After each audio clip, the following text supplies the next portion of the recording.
কাশ্মীরকে কেন্দ্র করে ভারত ও পাকিস্তানের মধ্যে সম্প্রতি সংঘাত থেমেছে মাত্র এক সপ্তাহ।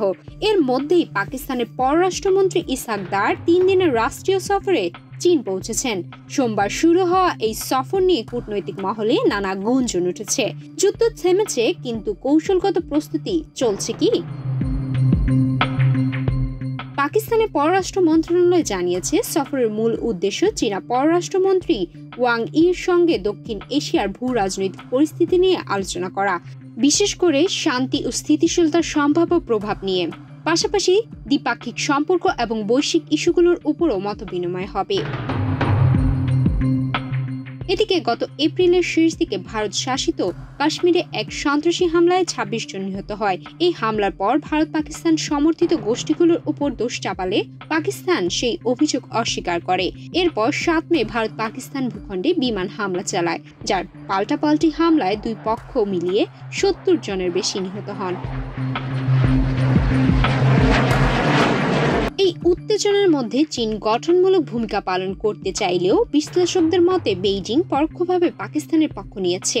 চীন দীর্ঘদিন ধরেই পাকিস্তানের শক্তিশালী মিত্র এবং বড় অর্থনৈতিক ও সামরিক সহযোগী হিসেবে পরিচিত।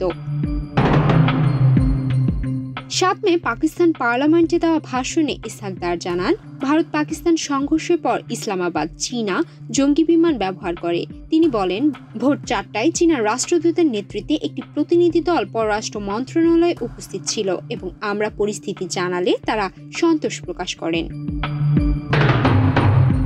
বিশ্লেষকদের মতে যুদ্ধবিরতির পরপরই পাকিস্তানের পররাষ্ট্রমন্ত্রীর চীন সফর কাকতালীয় নয়। এটি ভবিষ্যতেও আরও কৌশলগত জোট গঠনের প্রস্তুতি হতে পারে। বিশেষ করে ভারতের সঙ্গে উত্তেজনা নিরসন না হওয়া পর্যন্ত পাকিস্তান চীনের সঙ্গে প্রতিরক্ষা ও কূটনৈতিক সমন্বয় জোরদার করার পরিকল্পনা করছে। যদিও যুক্তরাষ্ট্রের প্রেসিডেন্ট ডোনাল্ড ট্রাম্পের মধ্যস্থতায় ঘোষিত যুদ্ধবিরতি এখনও কার্যকর রয়েছে। পাকিস্তান জানিয়েছে এটি রোববার পর্যন্ত চলবে।